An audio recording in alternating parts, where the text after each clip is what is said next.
The window shattered inward, and the first man hit the floor before the glass did. 3 muffled shots. Then nothing, except a woman standing perfectly still in the wreckage. A small object pressed to her ribs like a second heartbeat. She did not scream. That was the thing that should have frightened anyone watching. There is a kind of person a city decides not to see. She moves through the rooms where the money lives. Quiet, useful, counted on, and never once counted. They hand her the files no one wants to read. They call her good girl. They never ask what she finds. But numbers do not lie the way people do. And buried in a routine ledger, beneath 4 layers of careful dark, a single figure had begun to tremble. A fraction of a percent that should not have existed. She pulled the thread, and a name surfaced. A name half the city pretended not to know. She found it at 11:47 on a Monday night. By morning, the doors opened, and he walked in. The man the rest of the room had spent their whole careers learning not to look at directly. Tailored, silent. 4 men moving behind him like a held breath. His eyes swept the floor once, slow, and then they stopped on her. The only one who hadn't looked away. Across the city, a steel door splintered off its hinges. Boots on hardwood. A voice, low and unhurried. Find her. Find the drive. She turned from the closet, the bag still in her hand, and reached for the one heavy thing within reach. The fluorescent lights never turned off on the 38th floor. That was the first thing Clara Bowman had noticed when she started at Hargrove Wealth Management. 3 years ago. 3 years of late nights and early mornings, and the same humming.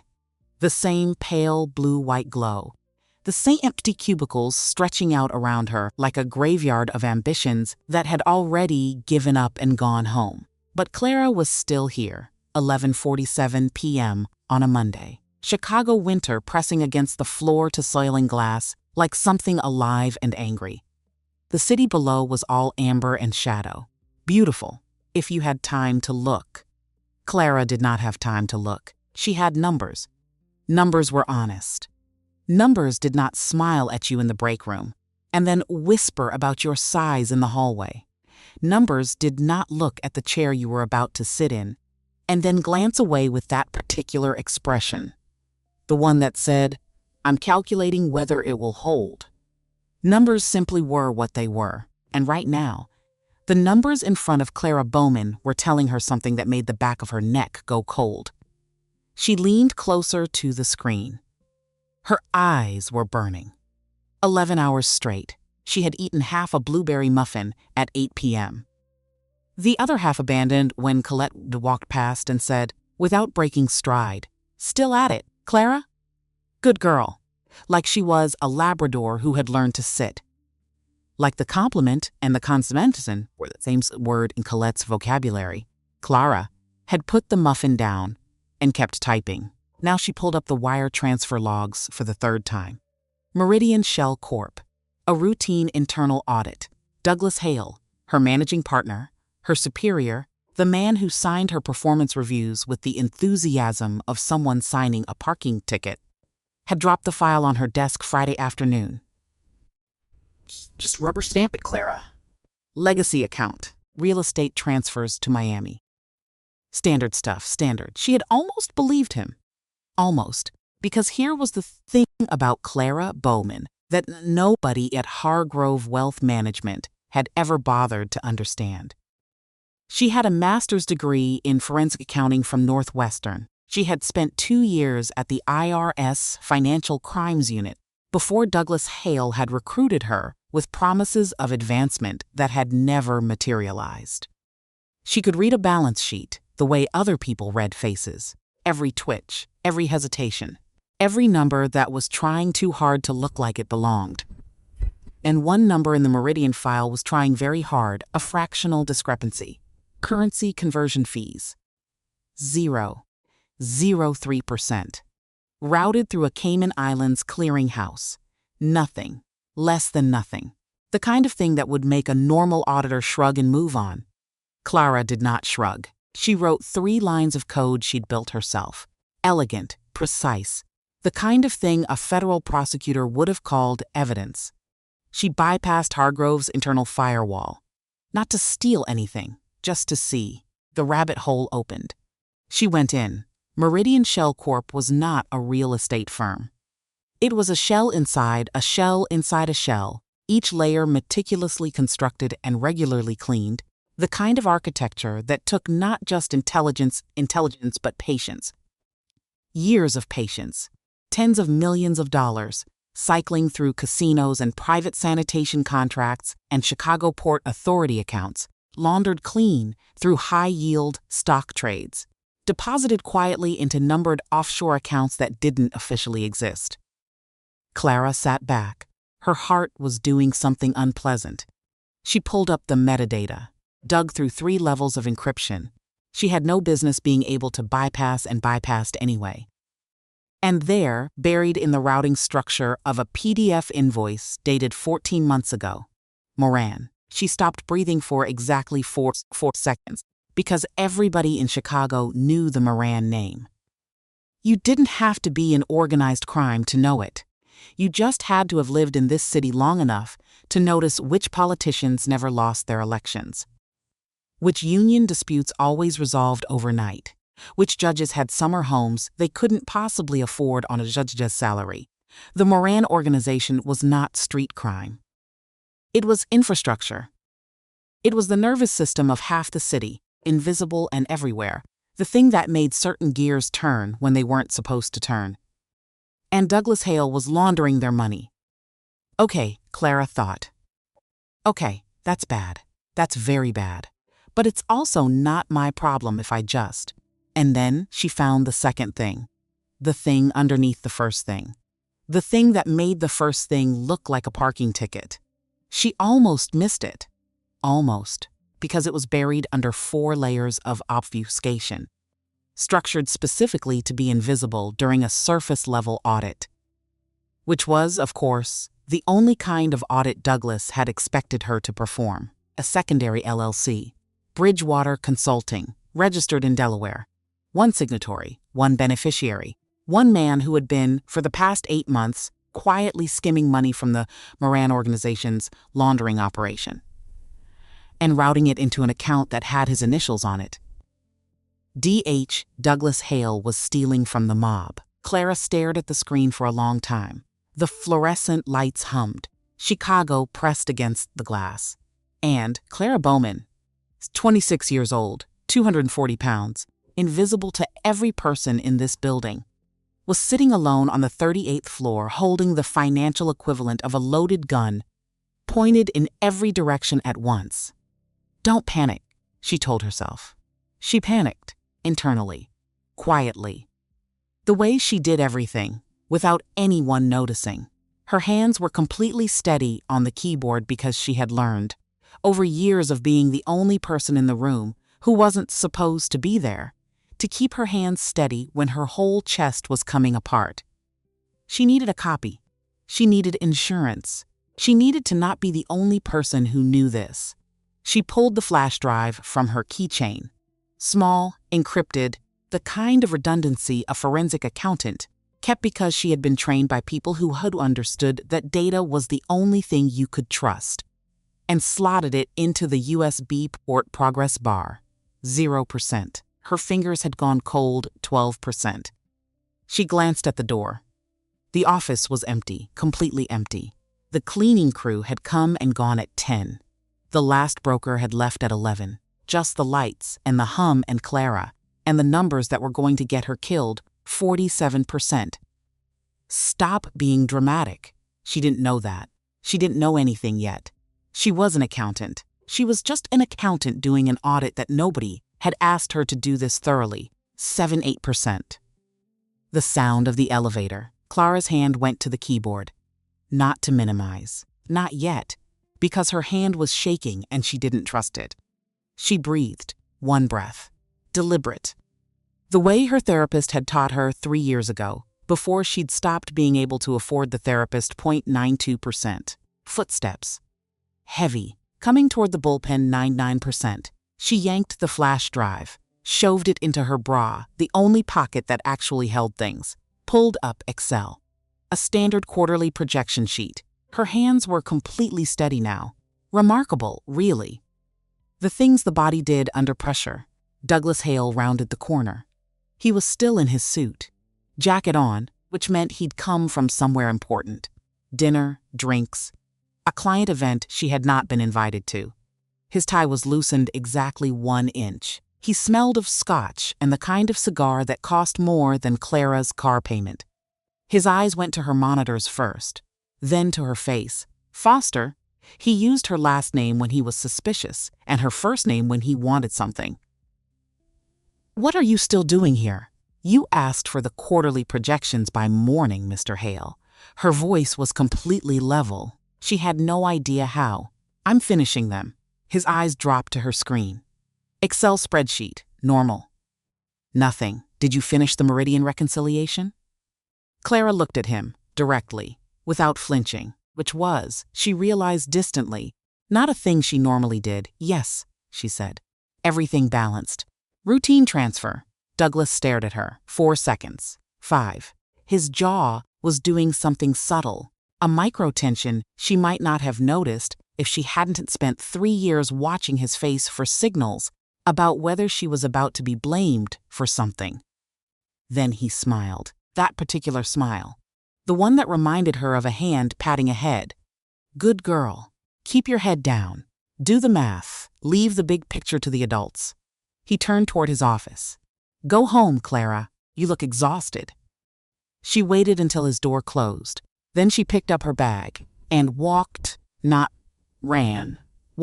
the elevator, through the lobby, into the Chicago night.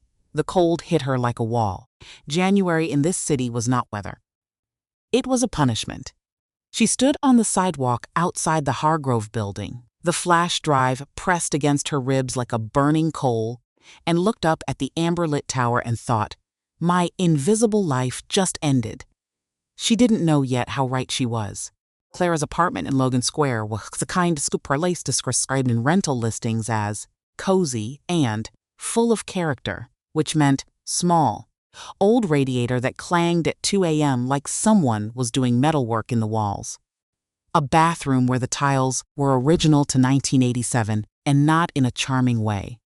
One window that looked out onto an alley. She loved it because it was hers. The one thing in her life that was entirely, uncomplicatedly hers. She didn't sleep. She lay on top of her covers in her work clothes and stared at the ceiling and tried to construct a rational plan. Go to the FBI. But which FBI? Because if the Moran organization had the reach she thought it had, some of them were already bought. Go to the press. But with what? A flash drive she had obtained by bypassing her employer's firewall, which was not technically legal. Run. She had $4,200 in savings. She had an aunt in Florida. She had a Northwestern degree and a forensic accounting background, and the kind of intelligence that had never once in her 26 years translated into anyone actually seeing her. Run, she decided. Pack a bag. Take the drive. Figure out the rest later. She fell asleep at 4 a.m. without meaning to. Tuesday morning hit Hargrove Wealth Management like a weather system. Clara felt it the moment she stepped off the elevator. The usual noise, the ringing phones, the performative confidence of men who had never doubted their right to take up space, was muted, replaced by something lower and more electric. Whispers that stopped when she walked past. Eyes that tracked her movement in ways they usually didn't bother to. She sat at her desk, turned on her monitors, tried to look like a woman who had slept. Colette Rand leaned over the cubicle partition at 9:15. Her expression was different this morning. Not the usual casual cruelty. Something sharper, almost excited. Big meeting today, Colette said, in the tone of someone who expected this to land as news. I see, Clara said. Douglas looks terrible. He usually does by Tuesday. Colette's mouth tightened. She wanted a reaction. Clara didn't give her one, because Clara had spent 3 years perfecting the particular skill of giving Colette Rand exactly nothing to work with, and today of all days, she was not going to break that streak. At 10 a.m., the private elevator opened, And the atmosphere on the 38th floor changed in a way that Clara felt before she understood it, like a drop in barometric pressure. Like the moment before a storm when everything goes quiet and still and the birds stop.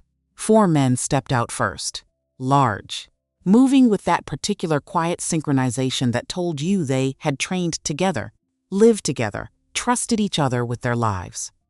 Dark suits, no ties, eyes that swept the room like security cameras, not looking for anything in particular.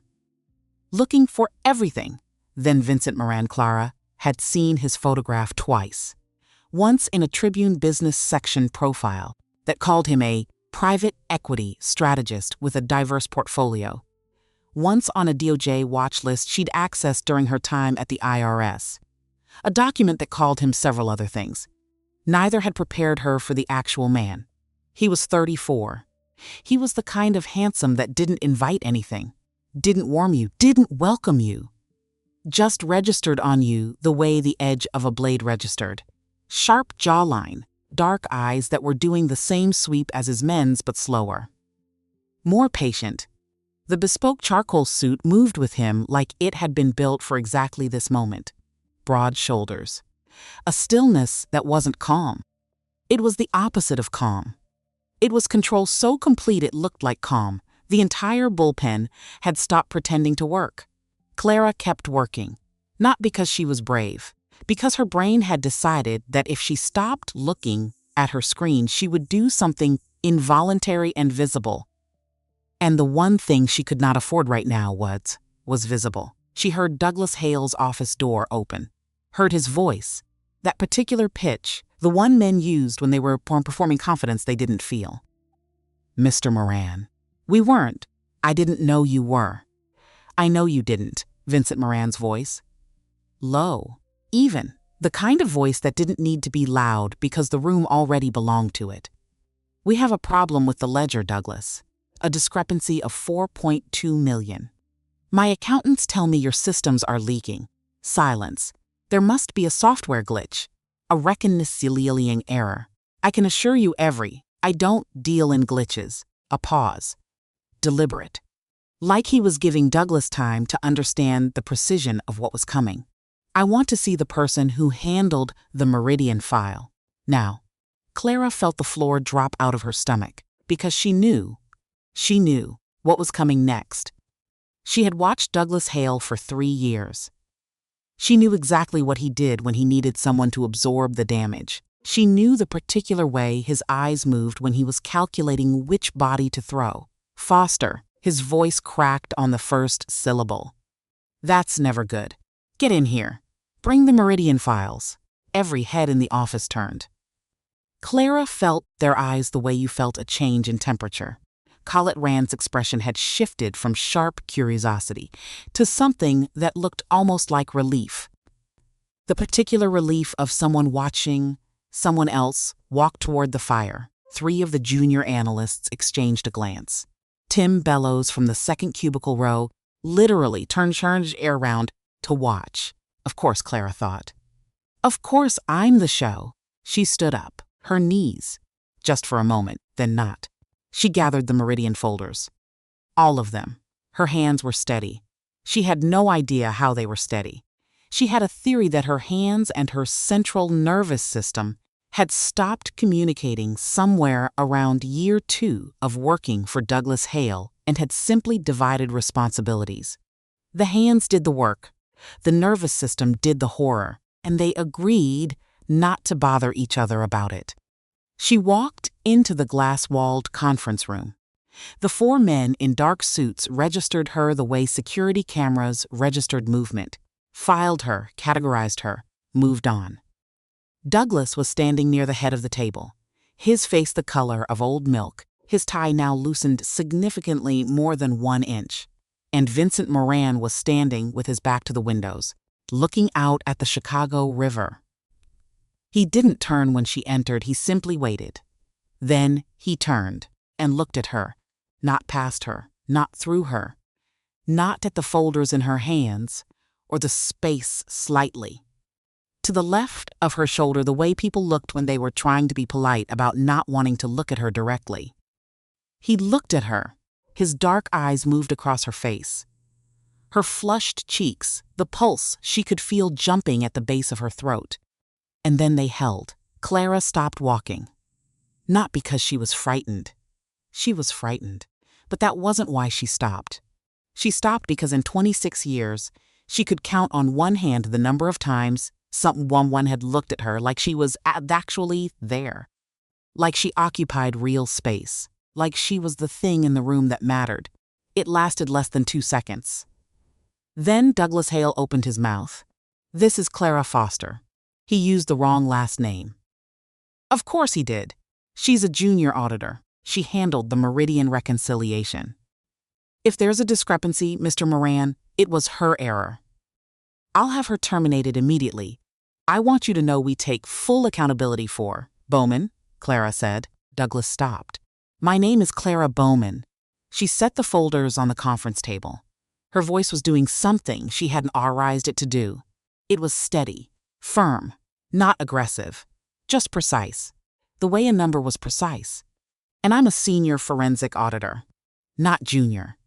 Senior. With a master's degree from Northwestern and 2 years at the IRS Financial Crimes Unit, she looked at Douglas, and there was no error in my reconciliation. The silence in the room had a texture. Douglas's face cycled through 3 things rapidly. Surprise, then fury, then the specific panic of a man who has just realized the person he was using as a shield might be holding something sharp. Clara. His voice dropped. A warning wrapped in a diminutive.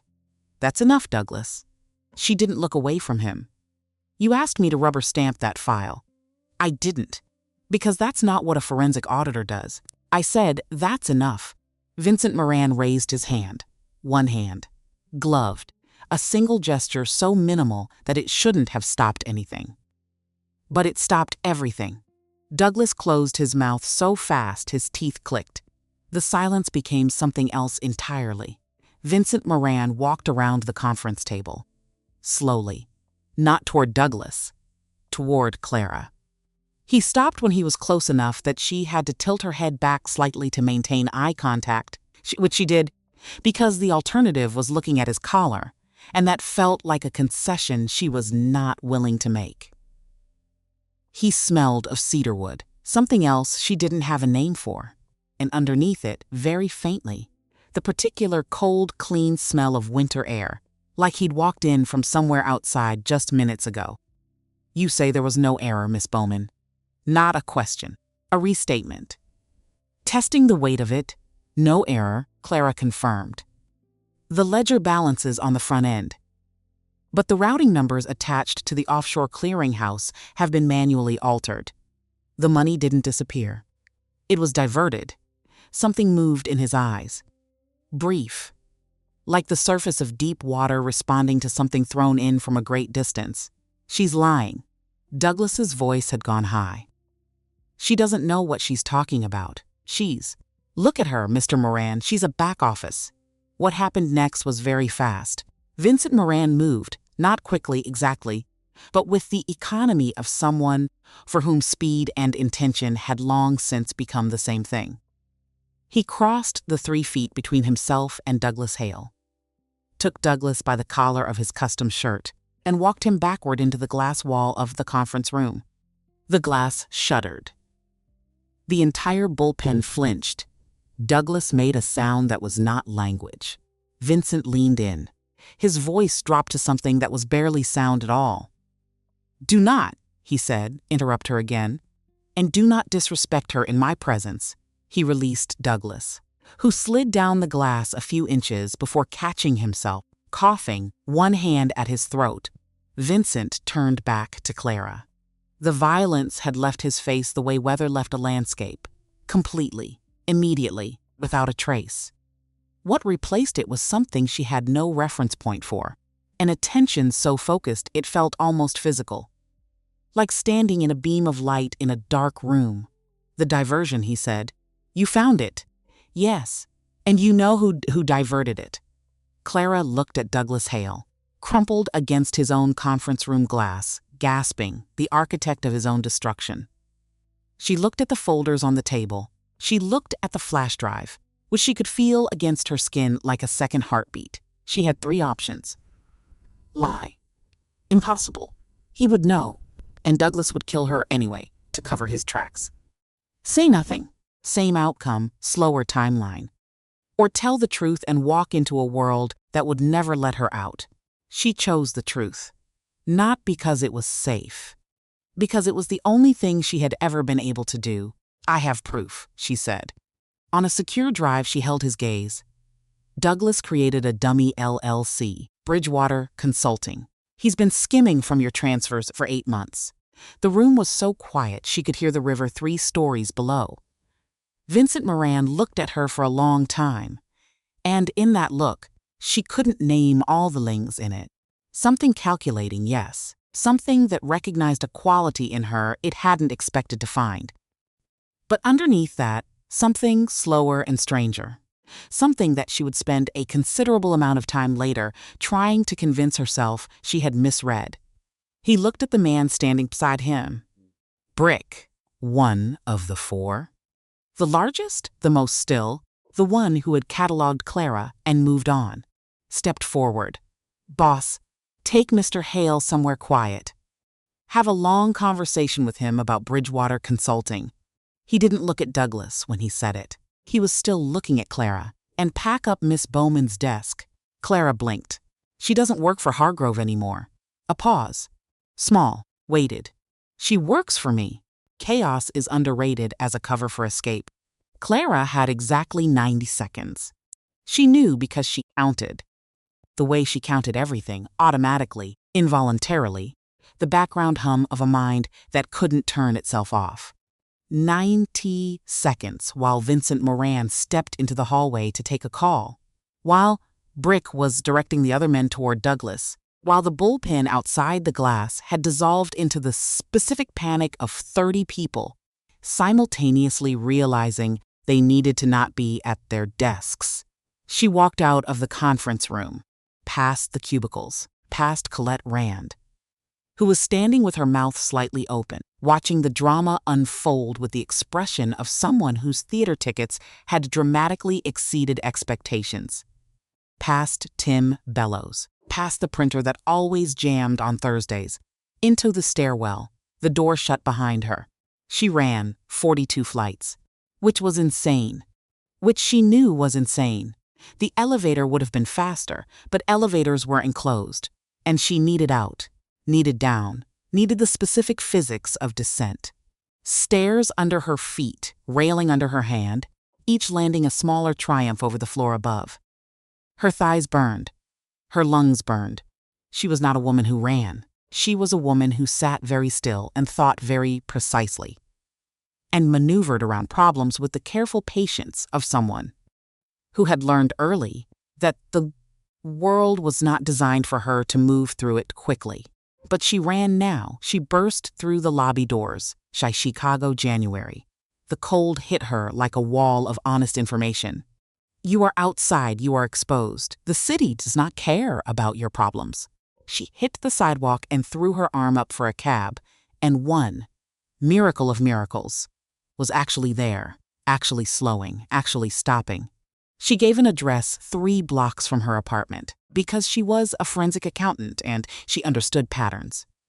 And if someone was tracking her, she was not going to make it simple. She watched the city blur past the cab window. The Hargrove building receding, the river, the bridges, Chicago in January from the back of a cab. Something she had done 100 times, 1,000 times. Nothing unusual about it, except the flash drive pressed against her ribs, and the knowledge that every ordinary thing she was looking at was part of a life that had just, quietly, irrevocably ended. Don't be dramatic, she told herself. She was very dramatic. She paid the cab 3 blocks early, walked the rest in the wind, and let herself into her building through the iron gate, up the stairs, through her door. Lock, deadbolt, chain. The chain she had put on herself 6 months ago, after the building's super had sent a note about security upgrades that had never materialized. She leaned against the door, breathed. Okay. She needed a plan. Specific, actionable, sequenced. She was good at sequenced. She needed cash, the drive, her laptop, a change of clothes. She needed to get to a bus station, not O'Hare, not Union Station, somewhere smaller and less surveilled. She needed to call her aunt in Florida, tell her. Tell her what, exactly? Hi, Aunt Bernadette. I accidentally discovered that my boss is stealing from the mob. Don't worry, I'm fine. Also, don't call the police because the police might be. She pushed off the door and went to the bedroom, pulled the duffel bag from the closet. Started throwing things in, sweaters. The dark ones, the ones that didn't draw attention, the ones she'd bought because dark colors were supposed to be slimming, and she had spent years buying clothes based on what they were supposed to do for her rather than what she actually. Focus, Clara. Sweaters, jeans, laptop charger. The front door splintered. Not a knock, not a creak, a crack. The specific sharp violence of a door giving way under force, followed by the impact of it hitting the wall, and then footsteps. Multiple. Heavy. Moving with purpose. Clara froze. The duffel bag was in her hands. She was standing in the middle of her bedroom. The window across from her dropped 3 stories to a concrete alley. There was no fire escape on this side of the building. She knew this because she had checked when she moved in, the way she checked everything. Methodically, thoroughly, cataloging the exits the way her father had taught her to before he died. There were no exits. The voices from the living room. Find her. Find the drive. Hale wants it done clean, Hale. Douglas Hale, who was apparently not yet wherever Brick was taking him, or who had made a phone call before they got there, or whose people had already been moving before this morning. Clara looked around her bedroom. There was a heavy brass lamp on the nightstand. She picked it up, which was, she was aware, an objectively ridiculous thing to do against people with guns. She picked it up anyway, because she was not going to stand in the corner of her own bedroom with empty hands. The door kicked open. 2 men. Leather jackets. Suppressed pistols. She knew what suppressed pistols looked like from 3 years of DOJ case files. She was not in a case file. She was in her bedroom. These were 2 different things that were becoming the same thing very quickly. The taller one looked at her. Really looked at her. His face did that thing. The particular expression that strangers' faces did, the involuntary assessment, the momentary recalibration of what they'd expected to find. And then he smiled. A yellowed, lazy smile. Well, he raised the gun. Hale said you were a smart one, a tilt of his head. Make it easy, sweetheart. Drive on the floor. Nice and slow. Clara's hands tightened on the lamp. You have survived 38 months of Douglas Hale calling you. Good girl. She thought this very clearly. You survived Colette Rand, and the muffin comments, and the company gala you weren't invited to, and the client dinners, and the salary discrepancy, and the way people looked at you in every room you walked into. You are not going to be stopped by a man with bad teeth in your own apartment. She did not put the drive on the floor. The man's expression hardened. He steadied the gun. Clara closed her eyes. What followed was very loud, the window. Not the one that dropped to the alley. The other window, the small one she never opened because it faced a brick wall, exploded inward. Glass in every direction. Clara screamed and dropped the lamp and covered her ears. Then 3 sounds, rapid, almost polite in their quietness. Thip. Thip. Silence. When she opened her eyes, both men were on the floor. Precise. Efficient. The kind of precision that she had in another life seen in DOJ case summaries describing outcomes. She was looking at an outcome. Then footsteps. Deliberate, coming through her front door, over the wreckage of the wood. Vincent Moran stepped into her bedroom. He was not the boardroom version. The jacket was off. The sleeves of his white shirt were rolled to the elbows. Forearms corded, ink visible, a tattoo she couldn't read from here. In his right hand, a gun she didn't recognize. He was completely still, scanning the room. And then his eyes found her, the controlled mask cracked. Not much. Just at the edges. Just enough for her to see what was underneath. something frantic and relieved and furious all at once, cycling through his face in the space of half a second before he locked it back down. He crossed the room in 3 strides, dropped to one knee in front of her. He didn't look at the bodies. He looked at her face. His hands came up, large, warm, slightly rough, and gripped her shoulders carefully, like she was something he wasn't sure could hold. Clara. His voice was different, lower, stripped of something. Are you hurt? Did they touch you? No. She was shaking. She hadn't noticed until just now. No. You killed them. They came here to kill you, direct. No apology, no performance, just the plain fact of it. Hale made a phone call before my men could reach him. It was a mistake that cost him considerably. His thumbs moved on her shoulders. Small circles, grounding. It almost cost me everything. Clara stared at him. Almost cost you. You don't even know me. Something shifted in his eyes. That slow underwater disturbance far below the surface. I know enough, he said. I know you're the smartest person on that floor by a margin I suspect even you underestimate. I know you looked me in the eye and didn't flinch. And I know that in a room full of people who were trying to survive by making themselves useful, you were the only one who was just. He stopped, seemed to find the word real. Clara's brain had several responses to this, none of them functional. He stood, in one fluid motion that required, apparently, no effort at all. Then he bent down and lifted her, both arms, off the floor. Her feet left the ground and the duffel bag fell from her hand. And she grabbed his neck on pure reflex, because the alternative was falling. And she did not want to fall. She had been falling metaphorically for 3 years and she was done with it. Put me down, she said. Automatic. I'm too heavy, you can't. You weigh nothing to me. Flat. Final. Not a compliment. A fact delivered with the same certainty as a routing number. And I'm not putting you down. He turned and walked out of the bedroom. Over the wreckage, through the ruined front door, into the hallway where Brick was already waiting, already moving. Brick, Vincent said without looking at him. The apartment. Make it look like a gas leak. No, Clara twisted slightly. Not enough to get free. She wasn't going to get free, she could tell that much. You can't. This is my apartment. This is my life. Your life here almost got you killed. He started down the stairs, carrying her, not breaking rhythm. Because this city does not see your worth. From this moment on, you're under my protection.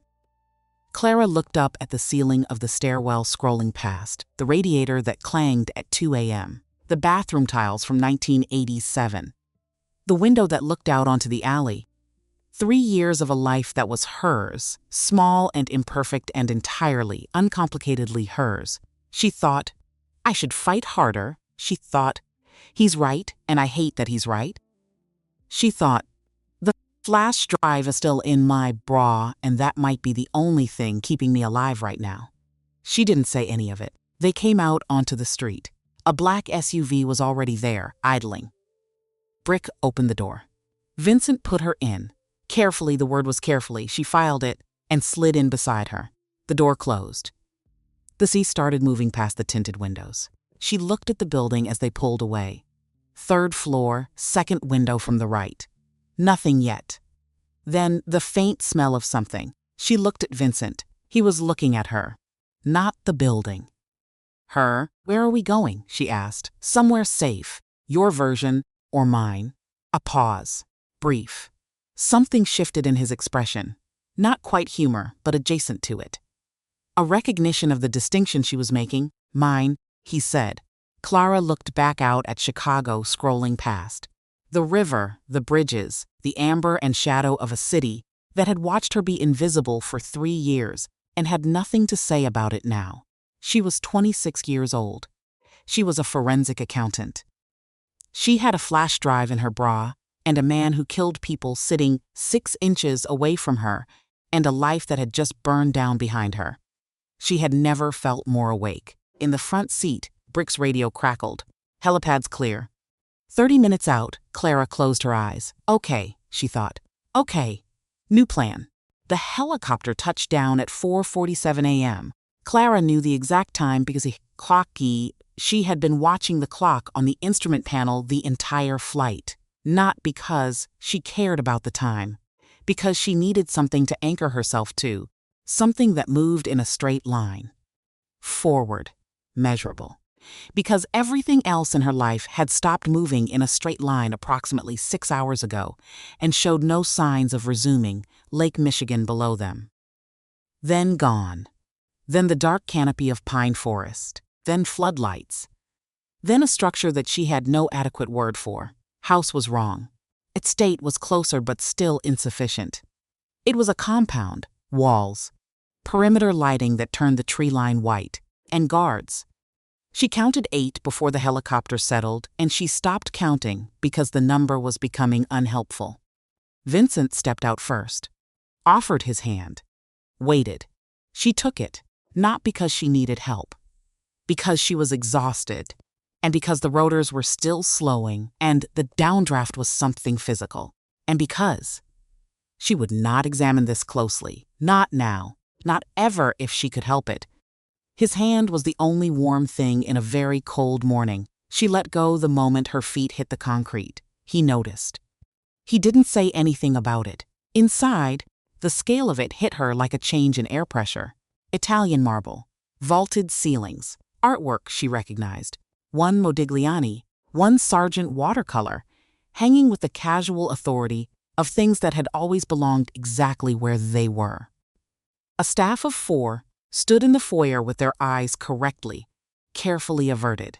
A silver-haired man in a 3-piece suit stepped forward. Cruz. She'd heard Brick use the name in the SUV.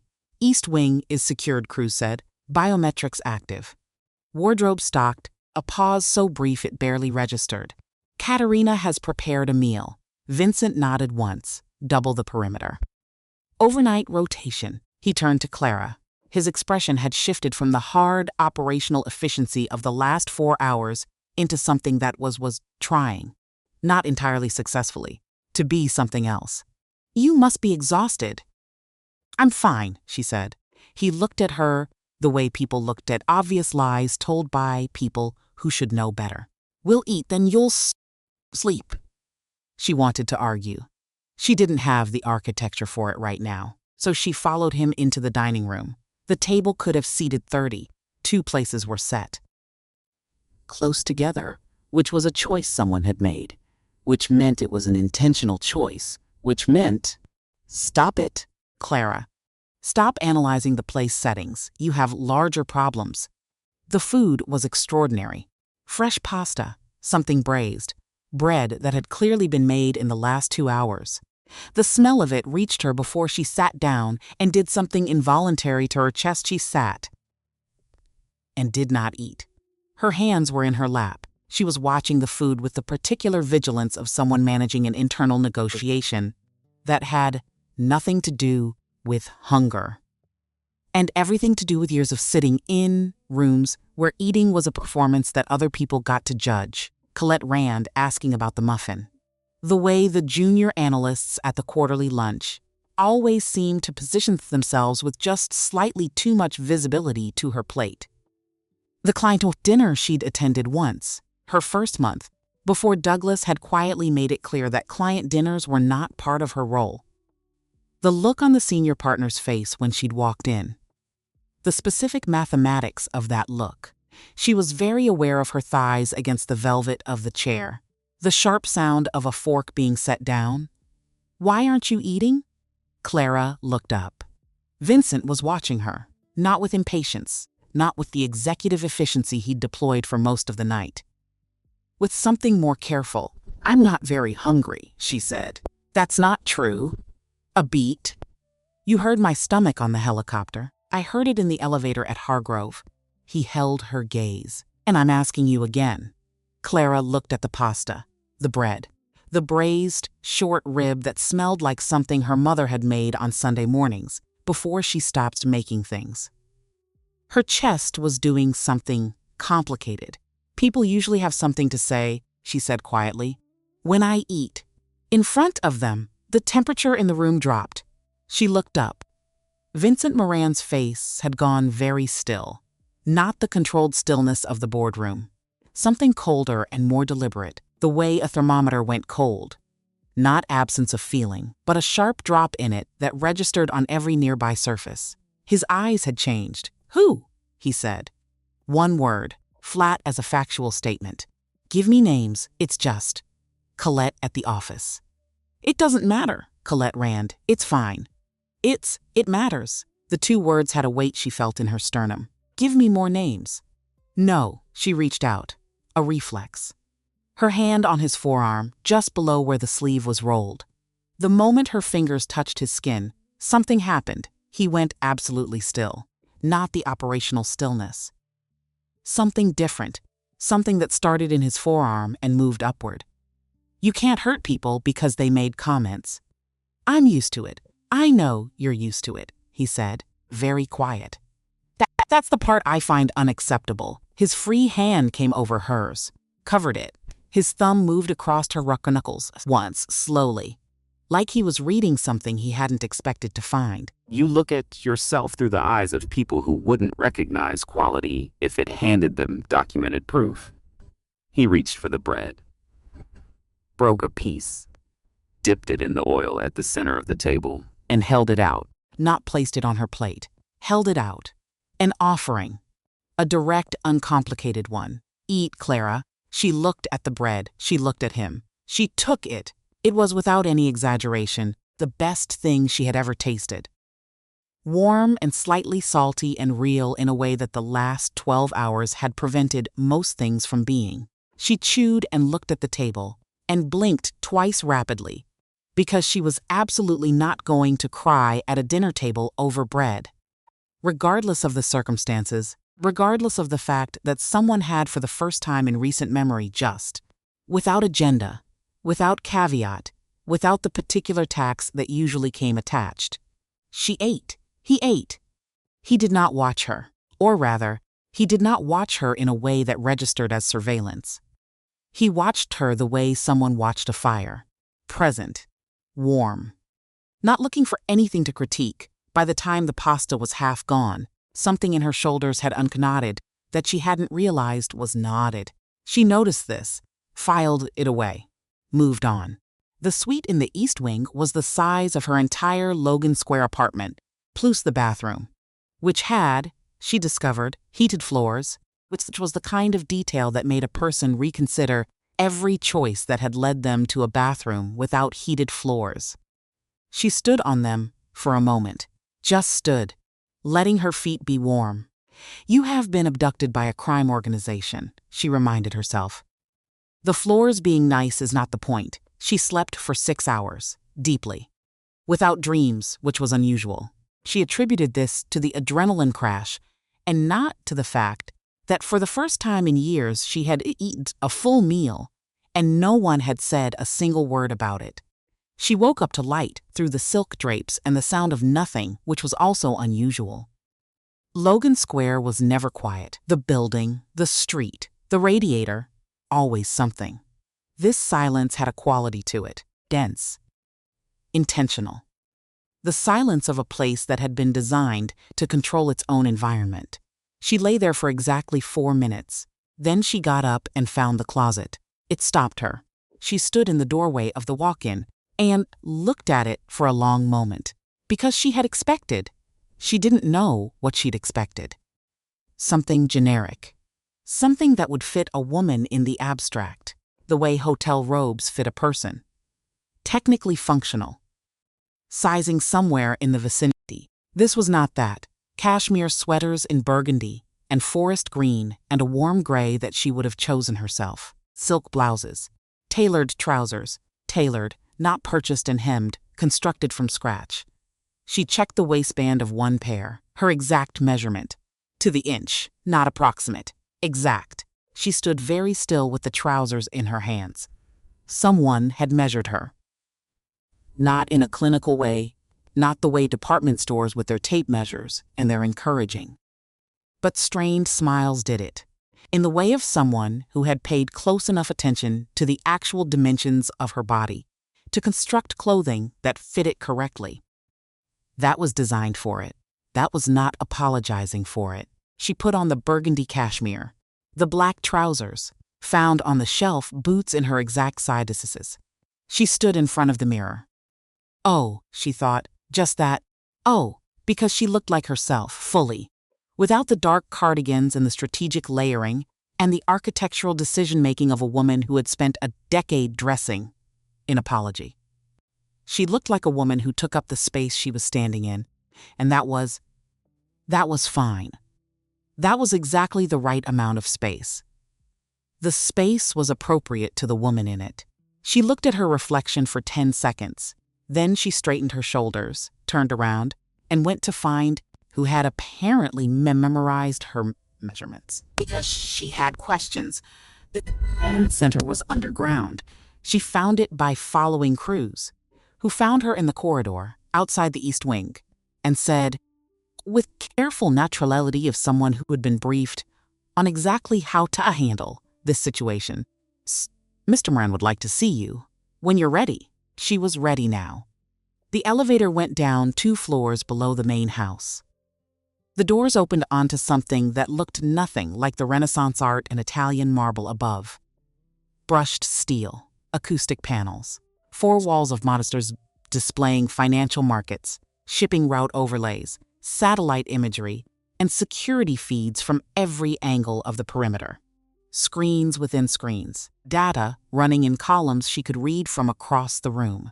Her fingers itched. Vincent was at the center of it. Jacket on today, suit back to its boardroom precision, but his sleeves were already rolled by the time she reached him. A satellite phone in his hand, rapid Italian, into it, the kind fluent that meant he was thinking in the language rather than translating. He ended the call the moment he saw her. Just ended it, mid-conversation, from the sound of it. Set the phone on the console and turned to face her. You slept 6 hours. She looked at the monitors, then back at him. The closet? Yes, you had those made. Yes. A pause. How, she asked. Cruz is thorough. He said it without elaboration. Like having someone's exact measurements was a reasonable thing to have, and not a question worth unpacking further. Coffee? She opened her mouth to redirect back to the closet, the measurements, the strangeness of all of it. Yes, she said instead. He poured. An industrial espresso machine against the far wall, incongruous, somehow, against the surveillance feeds, but also not. He handed her the cup. Fingers didn't touch. Both of them making sure of that with a simultaneous precision that was its own kind of conversation. She looked at the workstation he gestured toward. 4 curved monitors, mechanical keyboard, a filing architecture on the primary screen that she could already see was organized by a system she would have designed herself. Raymond Slade, Vincent said. His expression changed, hardened into cold stone, a rival organization. East Coast ports, primarily. They've been encroaching on our operations for 14 months. Shipping schedules compromised. 2 of my port captains acquired. A brief pause on that word. Slade runs his finances through a proprietary blockchain with AES 256 encryption. My cyber division has been attempting to crack it for 6 months. And failed, Clara said, completely. She sat down in the chair, looked at the cascading data. Her brain started doing what her brain always did, not attacking the problem frontally, but circling it, finding the edges, looking for the number that was trying too hard to look like it belonged. You bypassed a firewall that cost me $10 million, Vincent said, using code you wrote yourself. While eating a muffin, Clara looked at him. I wasn't eating the muffin at that point. I'd put it down. Something moved in his face. Brief. Adjacent to a smile, but not quite arriving there. The muffin is irrelevant. You brought it up. I was establishing context. The context, she said, turning back to the screens, is that you want me to crack Slade's financial architecture and map his full network. She pulled the keyboard toward her. What do I get? Anything you want, Freedom. The words sat in the room. Vincent was quiet for 3 seconds. Which was, she was learning, his version of a long pause. I'll give you security, he said. Resources. A scope of work that fits your actual capabilities. Rather than what someone else decided those were. He moved to stand beside the workstation, close enough that she was aware of him without having to look. But you don't leave. That's not a negotiation. That's a sentence. It's protection. From your world, Clara said, which I wasn't in until you put me in it. Another silence. Different quality to this one. You were already in it, he said quietly. The moment Douglas Hale handed you that file. You just didn't know yet. He looked at the monitors. I'm offering you the truth of where you are instead of the lie of where you think you could go back to. Clara stared at the screen. She hated that he was right. She started typing. Days had a different texture here. There was no commute, no fluorescent lights, no Colette Rand, no performance of being smaller and quieter and less than what she was in order to remain acceptable to people who had never been worth accepting in the first place. There was work, real work, the kind she had spent 3 years doing in secret, hidden in the back office, given the complex cases because she could handle them, and then thanked for it with silence and half the salary of the men who got the credit. Here, no one hid her. Vincent reviewed her findings every evening. He asked questions, specific, intelligent questions, the kind that told her he understood what she was explaining rather than waiting for her to finish. He did not talk over her. He did not rephrase her conclusions in his own words and present them as his own, which had been Douglas Hale's primary professional skill. He listened. Completely. Like listening was something worth doing correctly. He brought her meals himself at irregular hours, not on a schedule, which told her he was tracking her work patterns and noticing when she forgot to stop. A plate appeared beside her keyboard at 2 p.m. on day 3 when she had last eaten at 7 a.m. He didn't say eat. He just put it down and went back to his own work. She ate it without comment. He noticed without commenting on the noticing. Brick stood outside the command center door. Crews moved through the estate at a frequency that suggested multiple overlapping responsibilities. The staff. She learned their names by day 4 because she could not function in a space without knowing the names of the people in it. Were careful and professional and treated her with a respect she had not been prepared for. On day 6, she made a mistake in her own code, caught it before it mattered, fixed it in 4 minutes. On day 7, Vincent watched her fix it and said nothing. On day 8, she realized she had stopped pulling her sweater around herself like a shield.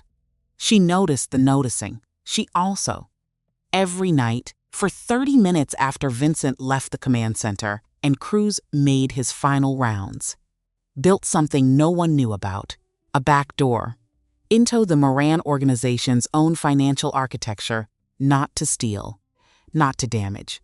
She was not that person, and she was not in this to hurt anyone who didn't deserve hurting. She built it because she was a forensic accountant who had been trained by people who understood it that the only real security was having an exit no one else knew existed. She built it quietly, carefully, with the same patient precision she used on the Slade blockchain, because she liked Vincent Moran more than she had expected to like anyone she'd been taken by. And that, precisely, was why she needed the exit. You did not make decisions about your future based on the warmth of a man's hands or the way he put food beside your keyboard without making it a statement. And the data said, you are inside a structure built on violence, and structures built on violence had a failure mode, and when they failed completely. So she built the door. And every morning she sat back down in front of the Slade blockchain and kept working. Day 15. The thing about encrypted financial systems, the thing that most people, even smart people, didn't fully understand, was that they were not designed to be invisible. They were designed to be confusing. Invisible was a different skill. Confusing was just noise. And noise had patterns, always, everywhere, because noise was made by humans, and humans, under pressure, defaulted to familiar structures. Clara had been looking at Slade's familiar structures for 14 days. On the morning of day 15, she found the gap, a payment routing. $50 million, moving in structured increments, small enough individually to slip under automatic flags, but accumulating over 6 months into a single direction. Not out. In. Into the Moran organization's own infrastructure. Into a holding company, 3 shells deep, that had Vincent's network's fingerprints on it. Someone inside was selling information to Slade. Had been for 6 months. Shipping schedules, port rotations, the kind of operational intelligence that only someone with full internal access could provide. Clara sat with this for 3 minutes. Then she started pulling on the thread. It came apart in layers, each layer more specific than the last. The holding company resolving into a subsidiary, the subsidiary into an account, the account into a name, Vincent Moran. She stared at the screen. Vincent's brother, second in command, ran the ground operations in the city and therefore had complete visibility into shipping schedules, port rotations, every operational detail that had been finding its way to Slade for 6 months. Okay, she thought. Okay, that's bad. That's very. But she kept pulling, because there was something underneath the money. Always was. Money was the surface. Underneath money was the reason. And the reason, decoded from 3 layers of metadata in a communication file attached to the last payment, was a recording. Audio, 14 years old. A conversation between Raymond Slade and a man's. Didn't recognize discussing the arrangement of something that was described in language deliberately stripped of specifics but was, if you read the structure rather than the words, the ordering of a death. And the name of the person being discussed. She cross-referenced it against the Moran organization's own archived files, which she had access to because Vincent had given her unrestricted access, and had perhaps not fully thought through what unrestricted meant for someone with her skill set. The name matched the Moran family record for a death listed as accidental. 14 years ago, their father, Slade, had killed their father. And Sean had known. And Sean had said nothing, had buried it, had carried it for 14 years. And in exchange, Slade had let him live. And then, apparently, had come back for the second installment of that debt. Clara leaned back in her chair. Her hands were very still on the keyboard. She was looking at a choice. Not a small one. She could give Vincent the money trail. Just the money trail. Just the operational betrayal. And let him handle it as a security matter. Clean, containable. She wouldn't have to be the person who handed a man the truth about his father's murder and his brother's complicity in it. Or she could tell him everything. He needs to know. She thought this clearly, without drama. He has been operating on a false map for 14 years. He thinks his father died in an accident. He thinks his brother is a problem he can manage. He is wrong on both counts. And the wrongness is going to get him killed. Possibly soon. She was still sitting with this when the door opened. Not Vincent. Not Cruz. Sean Moran. He looked like his brother, the way a sketch looked like a photograph. The same bone structure. The same dark coloring. But where Vincent's face was controlled, organized, the product of a will that had been applied to it over decades, Sean's was undefended. Every feeling right there on the surface. And right now the surface was showing something that Clara recognized. Fear. Not the operational fear of a man running a play. Something older and more corrosive. The fear of a person who had been living with a secret for a very long time and had just been told the secret was no longer secret. He had a gun in his right hand. Loose. Not raised. But present. Which was its own kind of statement. Clara did not move. She looked at him, the same way she'd looked at Vincent in the Hargrove conference room. Directly, without performance. Just seeing. You found it, Sean said. Yes. How much? Everything. She kept her voice level. The payments. The timeline. The recording. He closed his eyes, opened them. The gun shifted slightly. Not raised, just moved. The unconscious movement of a hand that didn't know what to do with what it was holding. I didn't want this, he said. His voice was lower than Vincent's. Rougher. Any of it. I was 19. He stopped. Started again. Slade came to me 6 months after Dad died. He had the recording. He said if I went to Vincent, he'd release it and then come after both of us. He said if I cooperated, he'd leave us alone. A sound that might have been a laugh. He didn't leave us alone. He never was going to, Clara said. I know that now. You knew it then too. Silence. Scene looked at her. Something shifted in his face. Not anger. Something more defeated. Yeah, he said. I did. The gun was still in his hand. Clara looked at it. Then at him. You're not going to use that, she said. You don't know that. I know that if you were going to use it, you would have led with it. Instead, you've been standing there explaining yourself. She kept her voice steady. Even. You don't want to hurt me. You want someone to tell you what to do. Because you've been waiting for someone to tell you what to do for 14 years, and instead you've just been. She paused. Found the word. Carrying it. Sean looked at her for a long moment. His hand dropped. The gun went to his side. Not put away. Just. No longer pointed at anything. Vince is going to. I know what Vincent is going to do, Clara said. But right now, I need you to understand something. She turned the monitor toward him.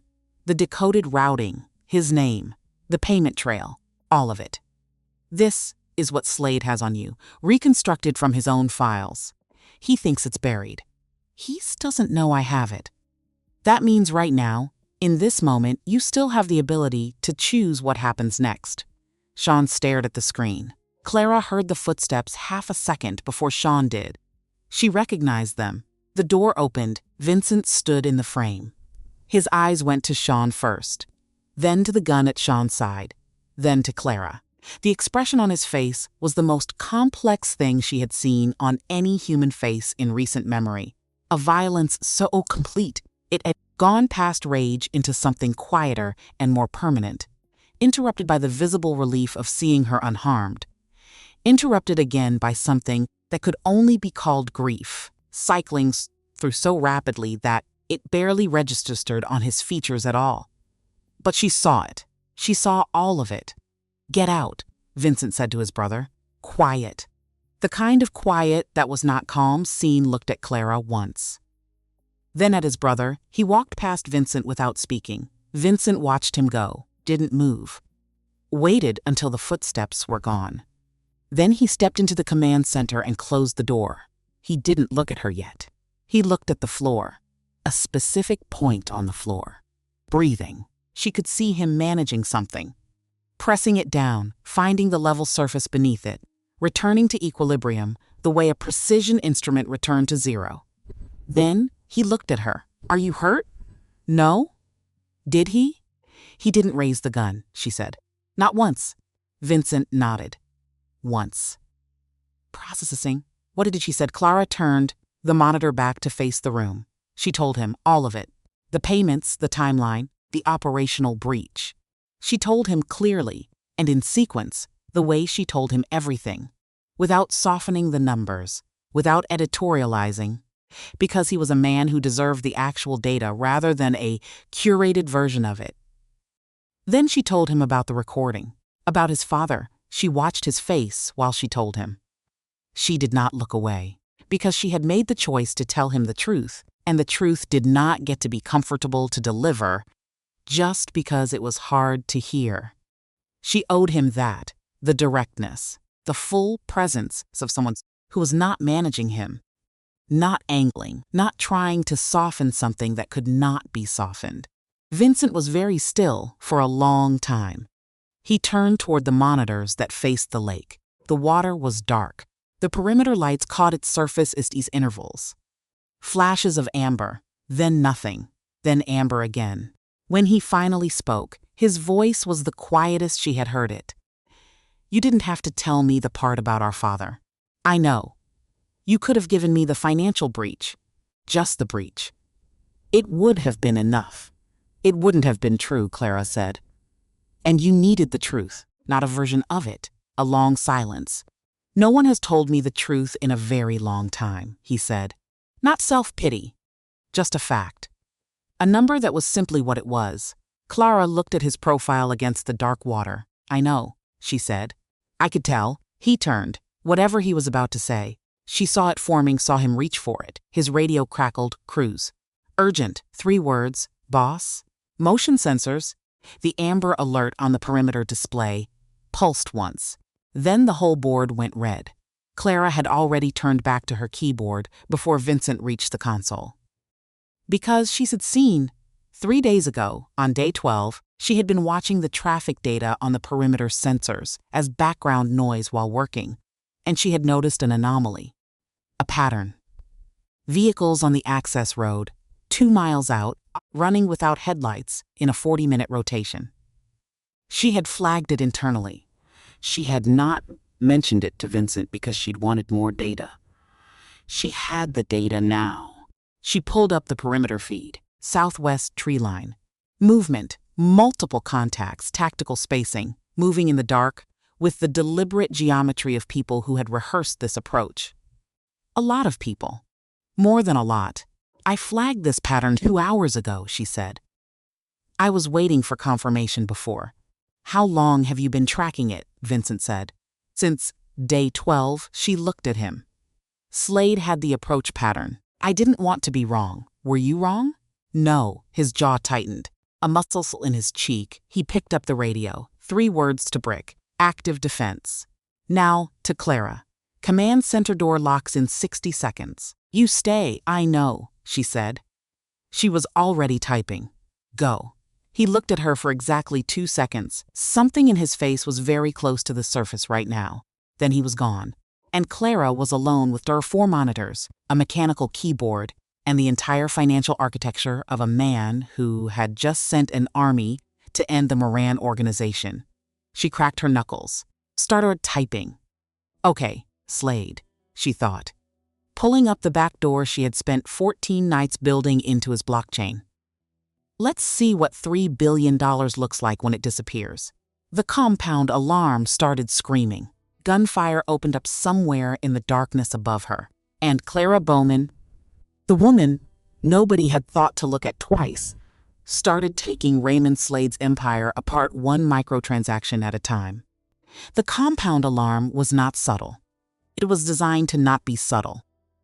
A mechanical howl that started in the basement and climbed through the walls of the estate like something alive and furious, vibrating the acoustic panels, rattling the steel door of the command center in its frame.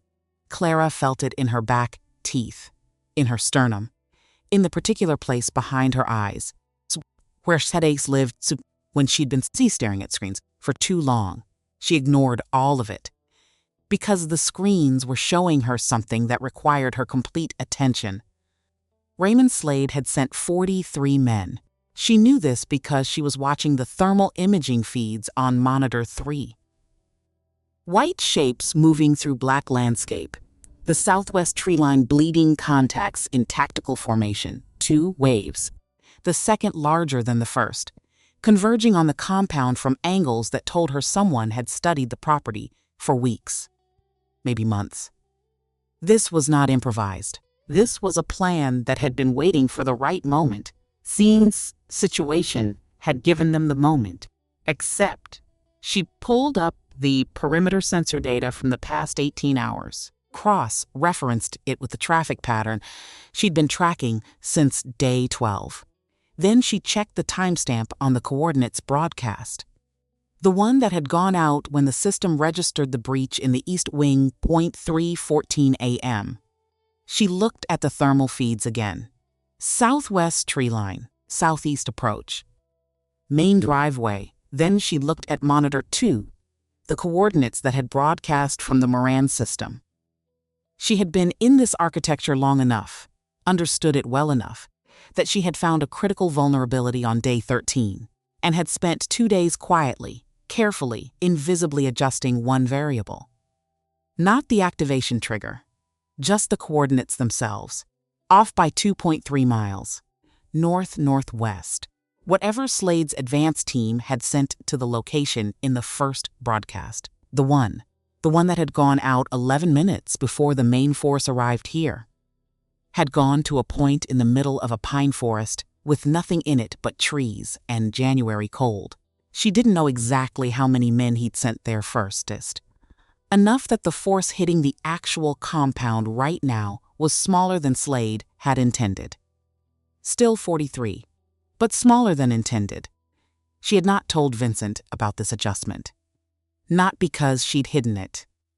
Because she'd done it quietly, in the space of her own work, and it had not come up. And now was not the time to explain it because he was somewhere above her in the dark, with a rifle, and she was trying to finish what she'd started. She pulled up the Slade blockchain. The back door she'd built over 14 nights was waiting there, exactly where she'd left it. Patient, invisible, a door in a wall that looked like solid stone unless you knew which 3 points to press in which order. She pressed them. She was in. $3,240,000,000. That was the liquid wealth of Raymond Slade's organization, distributed across 63 offshore accounts in 11 countries, moving in continuous slow rotation to avoid the pattern recognition algorithms of 4 different international banking regulators. Elegant, actually. She appreciated the architecture even as she was preparing to destroy it. She opened a secondary terminal. Started building the script. The theory was simple. The execution was not simple at all, which was fine, because simple was for problems that didn't matter. She was going to take 63 accounts and move their contents simultaneously. Not to another account, not to a traceable destination, but through a specific sequence. Each transfer would route through a series of flagged intermediary nodes maintained by federal financial crimes divisions, triggering international terrorism funding and algorithms automatically before the money bounced into a decentralized cryptocurrency architecture, so fragmented it would take a federal forensic team 18 months to partially reconstruct. She was not stealing it. She was not keeping it. She was making it disappear so completely that even the ghost of it would be unreachable. She had built this script over 3 nights, piece by piece, testing each module in isolation because she could not test the whole thing without firing it, which meant the first time the complete script ran, it would be live. Against a real target, with no margin for error, no pressure, she thought. Just $3 billion and 43 armed men overhead. She started typing. The building shuddered, somewhere above her, an explosion. Contained, directional, the particular percussion of a flashbang rather than something structural. Then the rapid counterpoint of gunfire, closer, now. The perimeter had been breached on the south side. She could see it on the thermal feed. 2 of Slade's men had made it through the outer defensive line. Brick's team was falling back to secondary positions, which was the plan. Draw them in, compress the engagement zone, remove the advantage of numbers. She kept typing, Cruz's voice on the radio at the wall. Southeast corner secured. Northwest still active. They've got RPGs on the main gate. She kept typing. The door to the command center shuddered in its frame. Not from the alarm, from something that hit the wall adjacent to it. The fighting had reached the first floor of the main house. 2 more minutes, she thought. Just 2 more. The door opened not from outside, from the interior stairwell. A section of the wall she hadn't known was a door, which told her a great about what she hadn't been told about the architecture of this blizzle building, which was a conversation for another time. The man who stepped through it was not Vincent, not Cruz, not Brick. He was wearing a dark jacket. No tactical gear, no Slade insignia. He moved with the particular controlled quietness of someone who had done this before and was not afraid of what came next, which was its own kind of frightening. He was holding a gun loosely, pointing at the floor. For now, Clara Bowman, he said, like he was reading her name off a list. She knew the voice. She'd heard it 11 times over encrypted audio in the past 9 days. Dex Pharaoh. She had found him on day 12. Same day she'd spotted the approach pattern in the perimeter sensors. She'd been running a background process, something she'd started out of habit, The forensic accountant's reflex of checking the provenance of everything she was given access to. And the encrypted channel that Pharaoh had used to contact her had a signature. Faint. But she'd been trained by people who dealt in faint signatures, hejikters. She'd traced it back in 4 hours. Cross-referenced it against 3 federal databases she still had residual access credentials for, credentials no one had thought to revoke when she left the IRS because no one had thought she'd ever need to use them again. The channel's encryption was federal grade, but the authentication token underneath it was 7 years old, which meant it had been established 7 years ago when Pharaoh had been brought into the FBI, which meant the channel had existed since before Pharaoh was FBI, which meant Pharaoh had never been FBI in the way the term implied. She hadn't responded to his message. She'd archived it, and then she'd made a phone call, encrypted, bounced through 4 nodes, originating from a number registered to a defunct Delaware LLC she'd kept active for exactly this kind of contingency. One of 4 professional redundancies she maintained, because she was a forensic accountant who had worked for the IRS and understood that the world was full of situations where you needed a door no one knew you had. The call had gone to Gwendolyn Marsh, Chicago Tribune. 22 years in investigative journalism, 4 federal corruption cases, 2 of which had resulted in convictions. The kind of reporter who had a burner phone as a matter of professional policy and answered it on the second ring regardless of the hour. Clara had talked for 40 minutes. She'd sent the documentation in real time. Everything full ledger, the Slade network, the FBI badge number she'd traced back to a man who had been on Slade's payroll for 7 years, and the single most important piece, the recording. The one about Vincent's father. Because that was the piece that made everything else make sense, and Gwendolyn Marsh was not a woman who published incomplete stories. The article had gone live at 10:17 p.m. the previous evening. Clara had not told Vincent, not because she was hiding it from him. Because at 10:17 p.m. she had been in the middle of decrypting the final layer of Slade's blockchain. And the article's existence was not operationally urgent until it was. Specifically, until the FBI's actual Internal Affairs Division read it at 11:34 p.m., opened an emergency warrant at 12:09 a.m., and issued a federal hold on all Slade Organization assets pending investigation at 1:52 a.m. She had watched all of this happen on the secondary terminal she was running behind the Slade work. Time-stamped. Documented. A separate thread of consequence, moving in parallel that Pharaoh didn't know about, which was why he was standing here, now with a gun, and an expression that still thought it had the advantage. "You've done impressive work tonight," Pharaoh said. He moved toward the workstation, slowly, like he had time. "The breach on Slade's accounts, the trigger you built," he tilted his head. "But I need the flash drive, the original. The one you've had since Hargrove. Why? Because the original contains authentication metadata that the copies don't. It's the only version that places Slade definitively at your firm's accounts rather than inferentially." He stopped 6 feet away. With the original, his legal team can't argue secondary tampering. Without it, they probably can. This was, Clara noted, technically accurate. Which was interesting, because it meant Pharaoh had a sophisticated enough understanding of evidentiary standards to know exactly which piece of physical evidence was load-bearing, which meant he was not here to protect Slade from prosecution. He was here to control which prosecution happened, to remove the piece of evidence that implicated the people above Slade, the people Pharaoh actually worked for. "You're right," she said. Pharaoh blinked.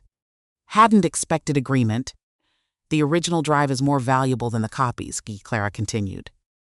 She kept her hands on the keyboard, kept her voice even. "You came here to get it.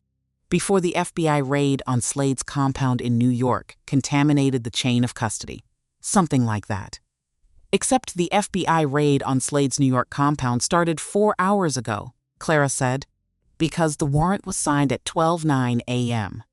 And everything on that drive, original metadata and all, was transferred to the FBI's evidence server at 12:47 a.m. by the Tribune's legal team as part of the formal handoff to federal investigators. She looked at him. I sent it to Gwendolyn Marsh at 10 p.m. last night. Farrow was very still. The article has been live for 8 hours, Clara said. I imagine your phone has been having an uncomfortable morning. A pause. You knew, he said. Day 12. His expression changed. The controlled professional surface cracked at the edges, not into rage, into something more complex. Something that looked almost like recognition. Like he was recalibrating who he was dealing with, and the recalibration was not now going in the direction he'd expected. The gun came up. That changes the approach, he said. Not the outcome. Agent Farrow. She kept her eyes on him, her hands on the keyboard. The script was at 94%, and she had not hit execute yet, because she'd been waiting for this conversation to finish. Before you decide what the outcome is, you should know that this room has been recorded since I entered it. Audio and video. Encrypted and uploading continuously to an off-site server that isn't on Moran's network and isn't on yours. She paused. And you should know that there is a man standing behind you who has been there for approximately 90 seconds. Farrow started to turn. He didn't finish turning. Brick stepped out of the shadow beside the interior stairwell door. One precise movement. The gun was already gone from Farrow's hand before he completed the turn, and then Farrow himself was against the wall with a speed and efficiency that Clara had to consciously not watch, because she had things to finish. She hit execute. 10,000 microtransactions, each one individually below every automated flag threshold. Each one routing through the flagged intermediary nodes. Each one triggering, independently, the international terrorism financing algorithm. 10,000 individual confirmations, cascading across her screen in green text, rapid as rainfall. $3 billion gone, not stolen, erased. Distributed into a decentralized architecture so fragmented it would take federal forensic accountants. Good ones, people like her, people who had been trained by the same people who trained her. 18 months to partially reconstruct. By which point, the criminal charges would already be filed, the accounts already frozen, the organization already dismantled. The radio on the wall crackled, Slade's tactical channel. She'd been monitoring it since the attack began. The voice she heard was strained.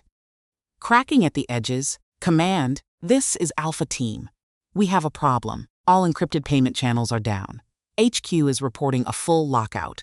The accounts, all of them, are showing zero balance. Repeat. Zero. Static then, contracts are voided. All contractors, this is a stand down. Repeat. Stand down. We have no authorization to continue, Clara exhaled. She hadn't realized she'd been holding it. On the thermal feed, she watched it happen in real time. The white shapes in the dark, 43 men who had come here to end something, stopped moving, then started moving in the wrong direction, away, back toward the tree line, back toward vehicles that were going to take them to an employer who no longer had the money to be an employer. You could buy loyalty with enough of anything. Money was just the most efficient currency. Remove the money and the loyalty equation resolved itself automatically. Mercenaries did not die for causes. They invoiced for them. The gunfire above her slowed, stopped, became intermittent, then stopped entirely. The alarm kept screaming for another 4 minutes, which was 4 minutes longer than necessary, and she made a mental note to tell crews the alarm duration needed to be adjustable, because there was a real psychological cost to alarms that continued past their operational relevance. And that cost was paid in cognitive load that people in high-stress situations could not afford. Then she made a mental note that she was making operational improvement suggestions about the compound, as though she lived here.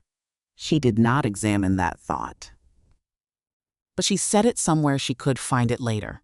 The silence after a firefight was its own kind of loud.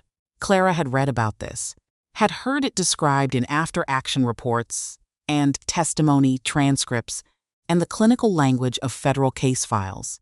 The absence of gunfire pressing on the ears the way the presence of it had. The body taking several minutes to stand down from the chemical certainty that it was about to stop existing. She sat in the command center and let it be quiet. Farrow was zip-tied to the chair in the corner. Brick had done this with an efficiency that suggested it was not the first time. Farrow had not spoken since the zip ties. He was looking at the floor with the expression of a man running calculations and not liking any of the results. She didn't feel sorry for him. She checked, because she was a person who checked these things, and found no sorry. Just the clean factual knowledge that he had made choices and the choices had arrived at this room, and this chair and these zip ties. Cruz appeared in the doorway 14 minutes after the gunfire stopped. He looked at Farrow. Then at Clara. His angst did not change. Cruz's expressions very rarely changed, but something in his posture shifted, a slight adjustment that she had learned to read as a form of professional respect. "Boss is coming down," he said. "How is he?" Cut on his temple. Nothing else. She nodded, turned back to her screens, pulled up the federal tracking information she'd been running off a case number obtained from Gwendolyn's legal team. Slade's New York compound. 4 hours of active federal presence. 11 arrests confirmed, 3 more in process. The Chicago Logistics Hub. Warrant executed at 3:40 a.m., currently being photographed and cataloged by an evidence team. The Slade organization's financial controller arrested at his home in Evanston at 2:15 a.m. in his pajamas, which she found grimly satisfying. And Douglas Hale. Stills in federal custody from the night of day 1, which felt like a year ago now. His cooperation with investigators had apparently been, per Gwendolyn's text at 4:30 a.m., enthusiastic and comprehensive, which tracked. Douglas Hale was many things. A man who would take a consequence quietly was not one of them. She was reading through the confirmation timestamps when the door opened. Vincent Moran looked like someone who had just fought his way through a firefight in January darkness, which was precisely what he was. The bespoke suit was gone. Combat gear dark and practical, a cut above his right temple that Cruz had apparently understated. It had bled, significantly, down the side of his face and dried there, dark against his jaw. Soot on his hands, one sleeve torn at the elbow. He stopped in the doorway. His eyes went to Farrow first, took in the zip ties, the chair, the man's expression, a brief assessment. He filed it without comment. Then he looked at Clara. She watched him scan her, face, hands, posture, the same way he'd done in her apartment, in the conference room, every time he'd walked into a room where she was. Looking for damage, cataloging her structural integrity with a thoroughness that she had, somewhere in the past 15 days, stopped finding strange. He crossed the room, stopped in front of her. Neither of them spoke for a moment. "The attack has stopped," he said. "I know. I was watching. Slade's accounts. Gone. Distributed. Unrecoverable in any operational time frame." She held his gaze. "The FBI has everything else. Warrants have been executing since 12:09 a.m. A pause. Gwendolyn Marsh at the Tribune has been publishing since 10 p.m. The article is currently the most read piece on their site." Vincent was quiet. "I sent her the drive last night," Clara said, "before the attack." "I didn't tell you." Still quiet. "I made the decision independently," she said, "because the evidence needed to be in federal hands through a channel that wasn't yours and wasn't compromised. And it is because..." She stopped, found the honest version. "Because I needed to know I could still do that, make a call on my own." Without asking permission, he looked at her for a long time. "You also adjusted the coordinates on the vulnerability I had in the system," he said. "It wasn't a question." "Yes, 2.3 miles north-northwest." "You knew." Cruz found the edit on day 14. I told him not to mention it. He kept his eyes on her. I wanted to see if you'd tell me. Clara blinked. Once. You could have just asked. I was watching the method, he said. Not just the result. Something shifted in his expression. Not softening, exactly.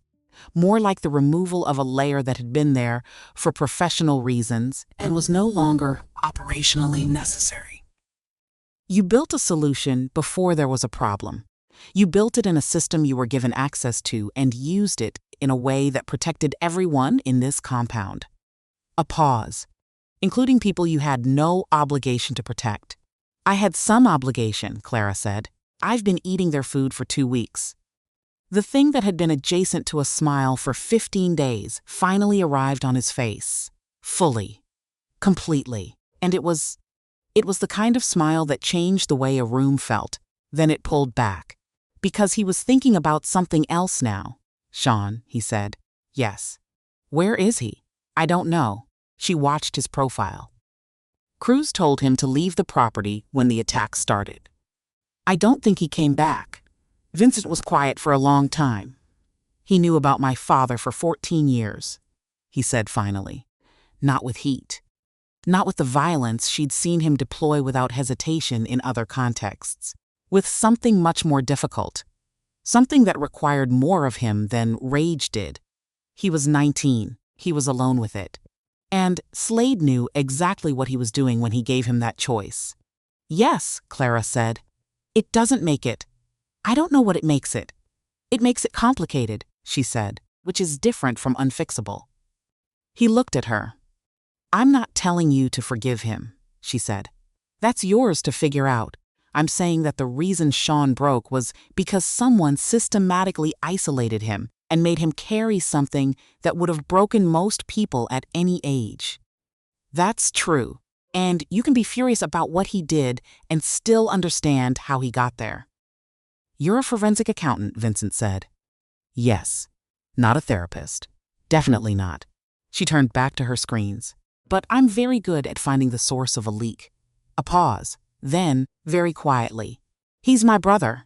I know. I spent 20 minutes deciding whether to have Brick find him. She looked up. He was watching the lake. The perimeter lights had reduced to normal rotation. Dawn was starting. Not light yet, but the specific quality of darkness that preceded light. A thinning. Like the night was considering its options. What did you decide, she asked. That if Slade spent 14 years using Sean against me, the last thing I'm going to do is finish the job for him. He was quiet. I'm not going to find him. If he comes back, we'll have a conversation that will be one of the most difficult conversations I've ever had. If he doesn't, he'd stopped. He's my brother. Clara nodded. There was nothing useful to add to that, so she didn't add anything.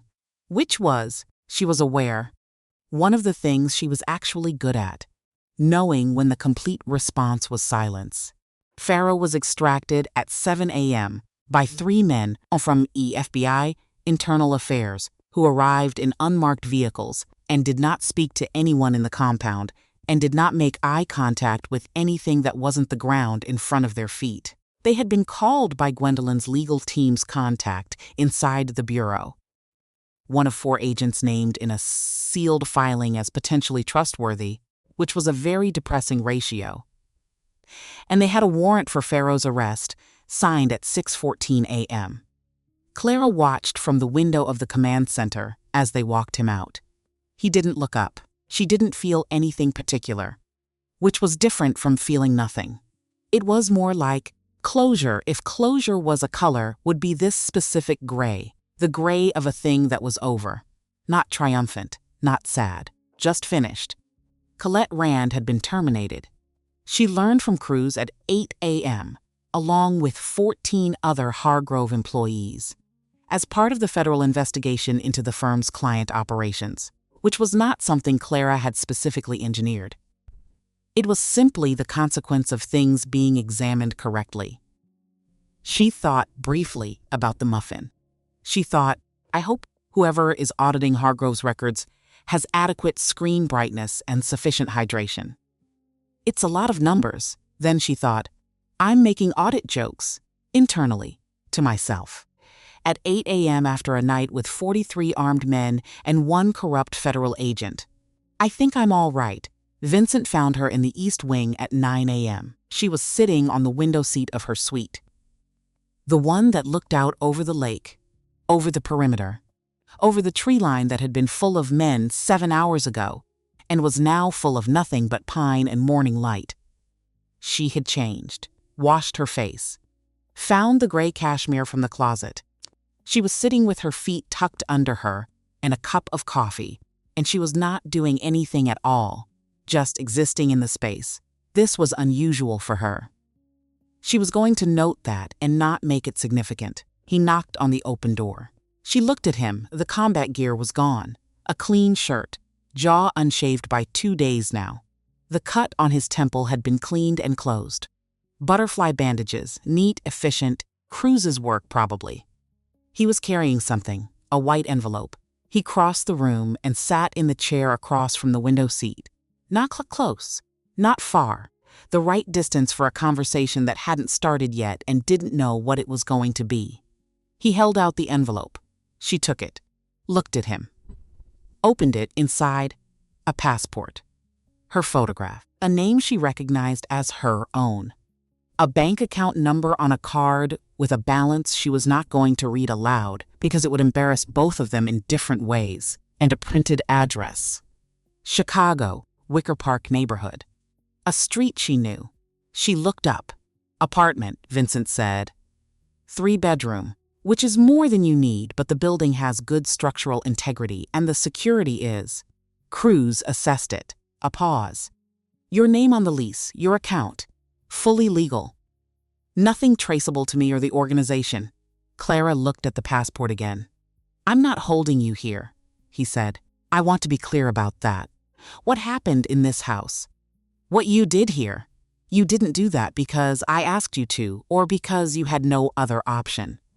You did it because it was right and because you were the only person who could. He was quiet for a moment. That should be recognized. By someone.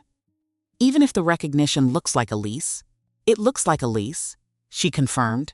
Yes. She turned the envelope over in her hands. What happens to your organization now? She said. With Slade gone. With the East Coast ports open. Consolidation, he said. Structural reorganization. A period of quiet. He looked at the lake. Different work than the last 14 months. The financial architecture, she said slowly. The offshore structure is going to attract federal attention within 6 months regardless of Slade. The shell company rotation is 3 years out of date. And the cryptocurrency portfolio has 3 significant exposure points that any decent forensic accountant would find in. She stopped. I'm describing a job I'm not offering to do. Are you sure? She looked at him. He looked at her. I'm not asking you to stay because I need your skills, he said. And then, more quietly, more carefully, with the deliberateness of a man who had learned to not say things he didn't mean and so said them rarely. I'm asking you to stay because this house has been full of people for 20 years.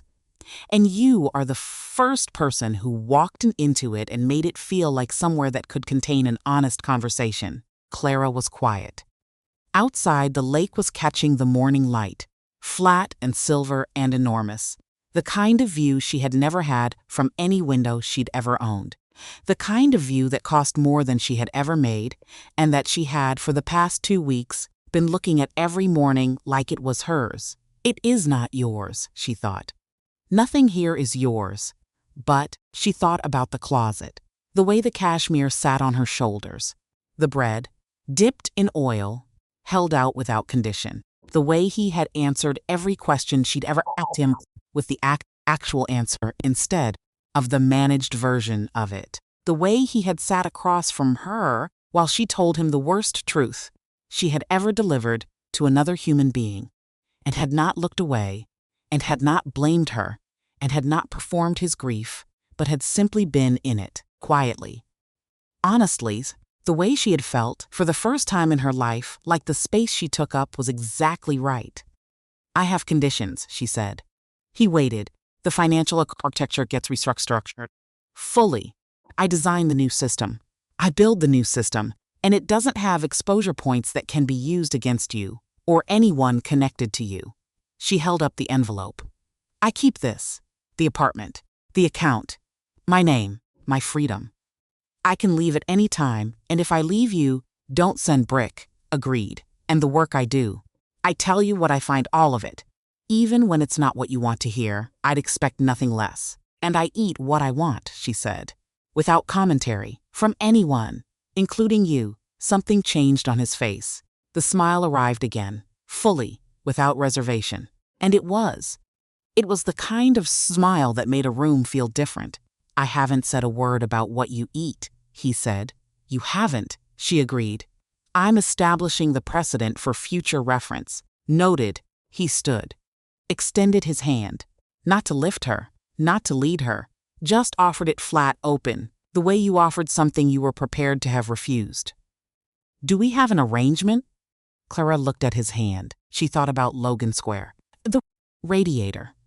The window that looked onto the alley. The 3 years of fluorescent lights and Colette Rand, and half a salary, and the careful architecture of invisibility she'd built around herself like a second skin, until she'd forgotten which was the skin and which was the architecture. She thought about the muffin she never got to finish. She thought, I have been invisible for my entire adult life, and it kept me exactly as safe as invisible keeps you. Which is to say, not safe at all. Which is to say, the safety was a story I told myself, because the alternative was admitting that no one was coming, and I was going to have to do it myself. She had done it herself. She had done it so thoroughly that the most dangerous man in Chicago was standing in her room, asking her, not telling, not maneuvering, not wrapping a cage in comfortable lighting, asking her if she wanted to stay. She could say no. She had the passport, the account, the apartment in Wicker Park. She could walk out of this compound today and build something new from what she knew and what she'd proven she could do. She could say yes and stay and do the work she actually wanted to do at the actual scope her abilities warranted, beside a man who had looked at her in a conference room and not looked away. She took his hand, shook it. Once. Firm. The handshake of two people who understood that the word arrangement was doing considerable work and were both fine. With that, we have an arrangement, she said. He held her hand for exactly 1 beat longer than a handshake required. Then he let go, turned toward the door. There's breakfast, he said. Katerina made the bread again. The olive oil bread, yes. I'll be down in 5 minutes, she said. He nodded, walked out. His footsteps even and deliberate in the hallway, fading toward the stairs. Clara turned back to the window. The lake was full of morning light. The tree line was quiet. The perimeter was normal. The estate was.